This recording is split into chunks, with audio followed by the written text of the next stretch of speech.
Hello everyone, this is God from Region 618. As always, we're still the ones in charge of every PHPX event. We'll now be handling the island raid registration. And we'll continue using our matchmaking strategy for this event to secure a better playing field. Alright everyone, listen up. This is how we're handling things for Island Raid. Our goal is to stay locked into the 2000 bracket, because that's the sweet spot for getting a solid matchup. To make this work, every member needs to coordinate their setup before registration.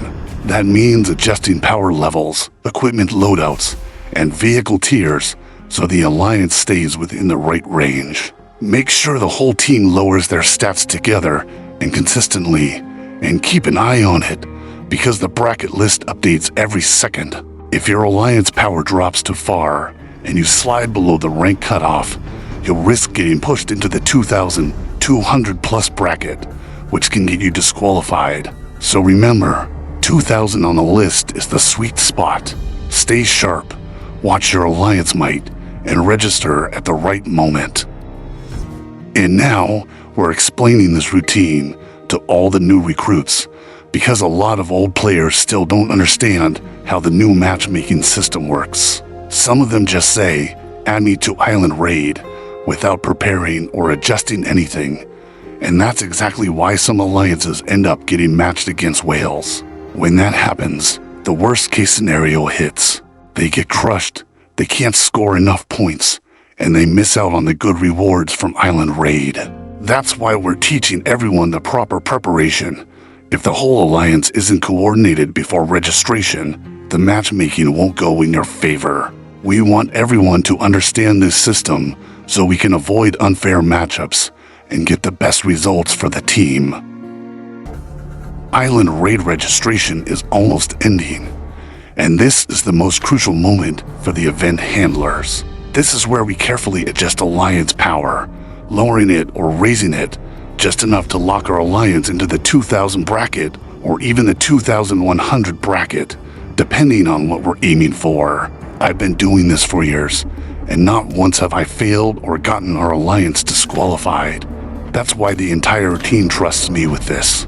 They know that if I mess this up, it's over. They won't be able to play Island Raid, and they'll miss out on all the rewards. So this part is serious. The timing,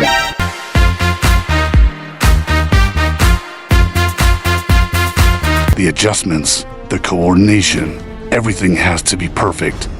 And as always, we'll get it done.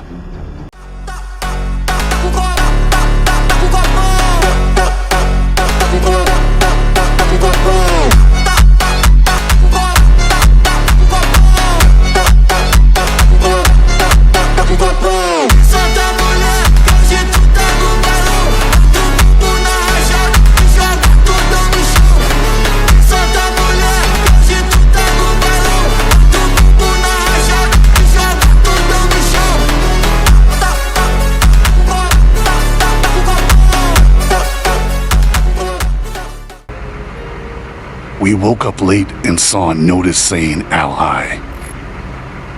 Like, seriously? Are they voting for random alliances again?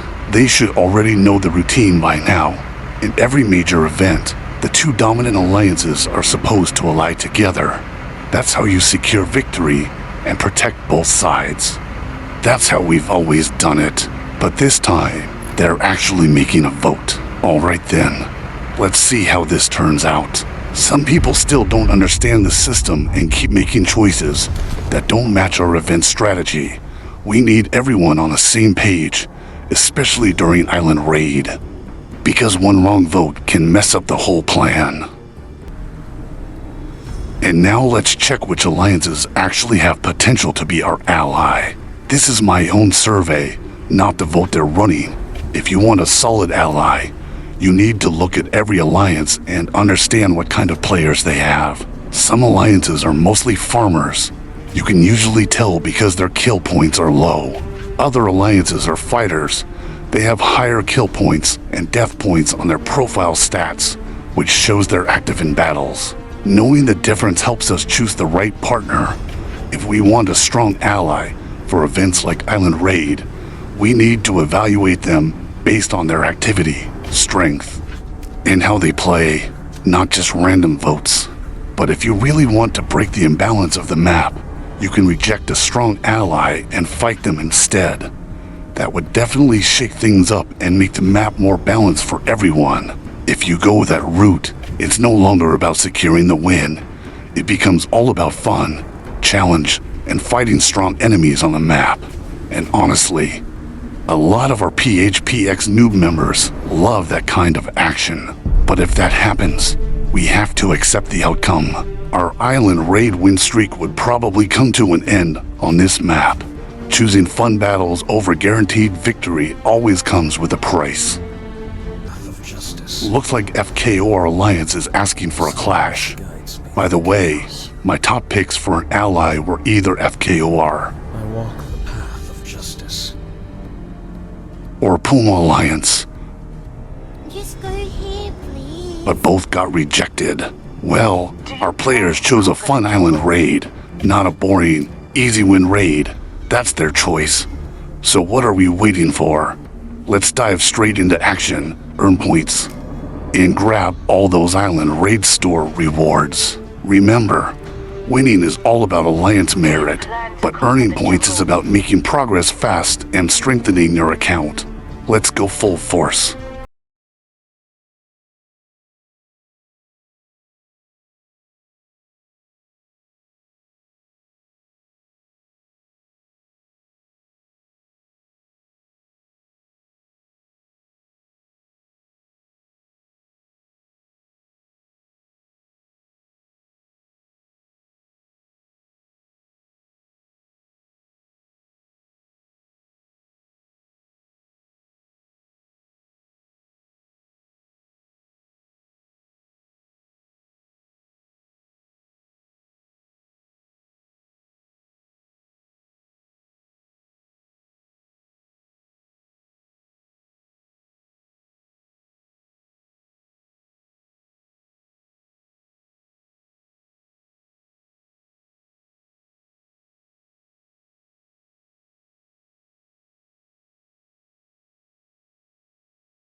This is insane.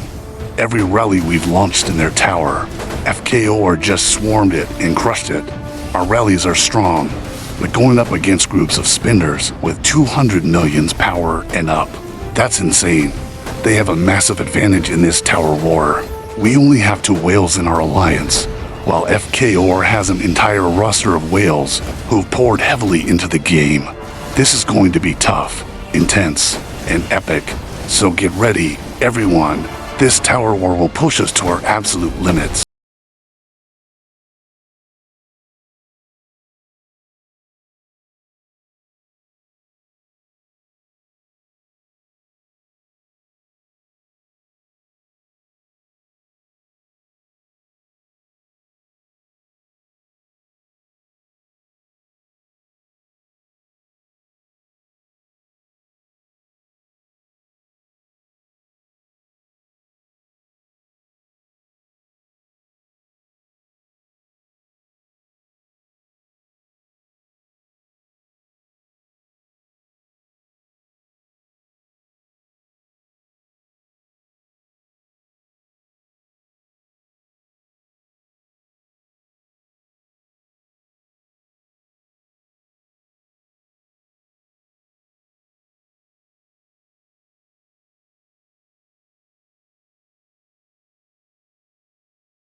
Tower got burned. FKOR really is insanely strong. Honestly, if we had just accepted FKOR as our ally, this whole map would have been a piece of cake. But a lot of our members in PHPX chose not to. They wanted the challenge, the thrill, the fun of fighting instead of taking the easy route. I guess they wanted to test their own progress, to see if we can hold our ground against an alliance full of whales and heavy spenders. Win or lose, at least we're fighting on our own terms. F-Core is slowly destroying and pushing our towers one by one. And at the same time, Puma Alliance is climbing toward our Village 6. Facing two strong alliances, F-Core and Puma, at the same time is basically a total disaster. Our win rate on this ground has dropped to 0. There's no realistic way to hold the objectives anymore.